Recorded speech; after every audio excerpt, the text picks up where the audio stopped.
Olá, aqui é o professor Ari e hoje nós vamos fazer uma viagem pelo Sistema Solar para a gente tentar entender como é que no nosso planeta a gente encontra 118 elementos diferentes. Olha só, se a gente for pegar a nossa tabela de hoje, da nossa tabela periódica de hoje, a gente percebe que ela está completa com 118 elementos diferentes. Mas como que existe tudo isso no nosso planeta? De onde surgiram esses elementos? Qual que é a, a, a propriedade que fez tudo isso acontecer aqui nesse planeta? Então, a gente vai tentar entender como que eles surgiram, desde o hidrogênio até o último elemento conhecido hoje, que foi descoberto, né, recentemente, que é o oganessônio, certo? Bom, o que a gente precisa fazer então? A gente precisa voltar atrás no tempo. E esse voltar atrás no tempo, a gente voltar aonde? No Big Bang, onde tudo começou. Aquela primeira explosão que deu origem a tudo que tem no nosso universo. Essa primeira explosão, ela fez o quê? Com que um pontinho minúsculo de alta pressão e alta temperatura se expandisse tanto que começasse a produção de partículas. As partículas subatômicas, que deram origem aos prótons, aos nêutrons, que foram dar origem aos elementos químicos. E os primeiros elementos químicos produzidos foram o hidrogênio e o hélio, que surgiram através da explosão do Big Bang.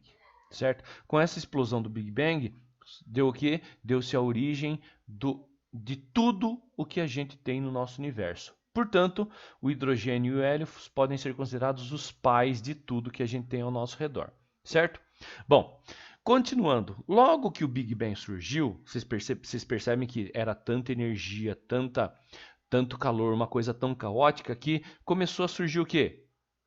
Muita radiação. E essa radiação recebeu o nome de radiação cósmica.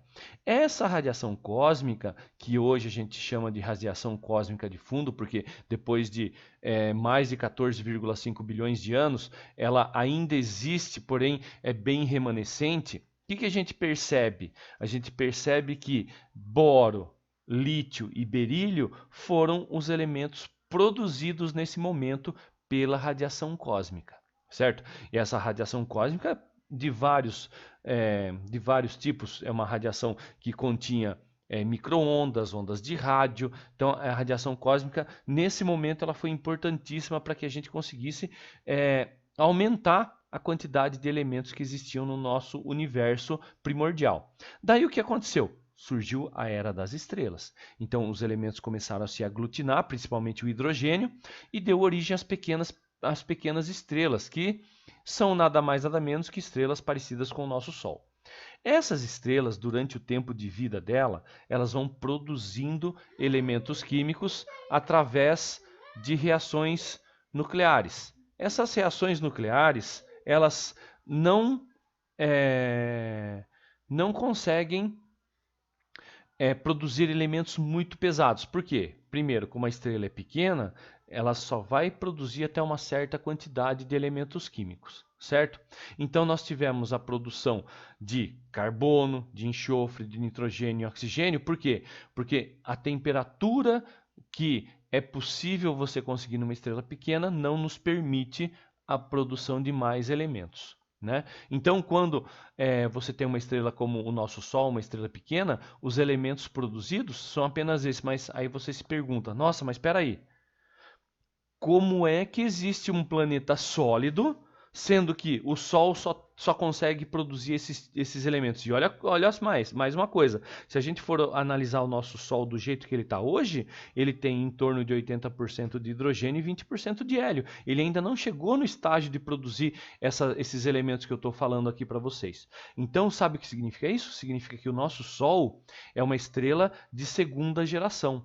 Se é uma estrela de segunda geração, o que a gente percebe? A gente percebe que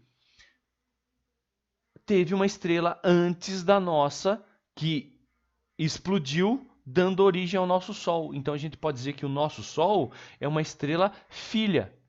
Significa que veio de algum lugar, ou seja, de uma estrela muito maior.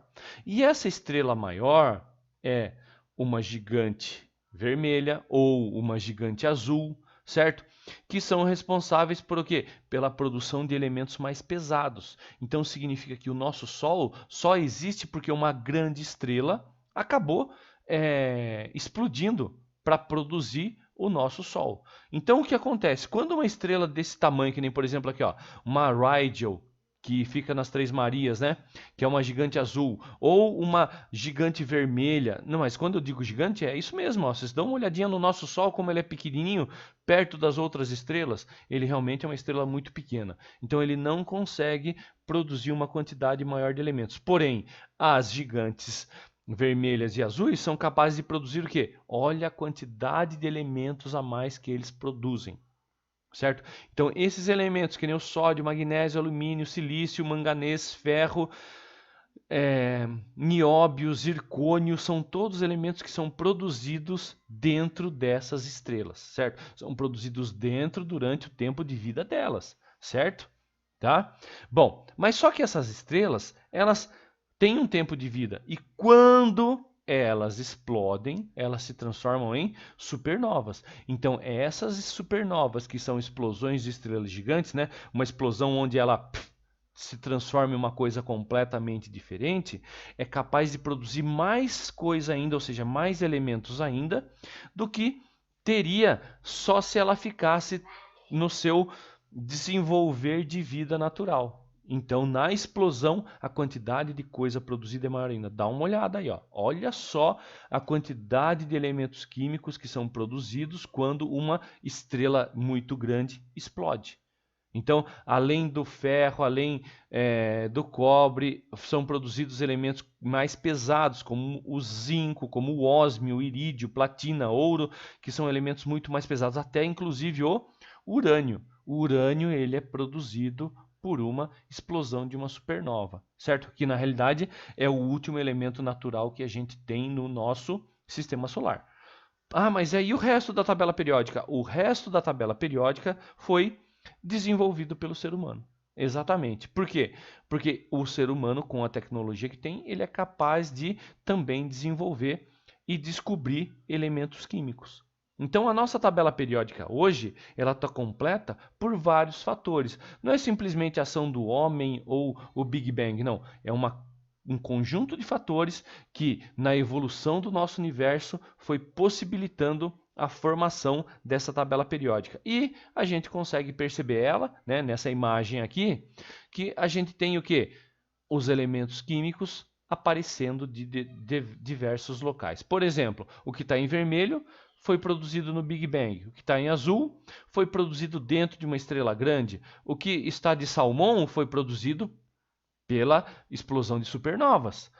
O que está em roxinho ali são os produzidos pelo homem. As estrelas pequenas só são capazes de fazer o que estão aqui em verde. Tá vendo aqui? Ó, o nosso Sol só vai ser capaz de produzir isso aqui. Mais nada. Né? Os raios cósmicos acabaram produzindo o lítio, berílio e boro, que nem a gente viu anteriormente. Então, nesse caso, o que, que a gente tem?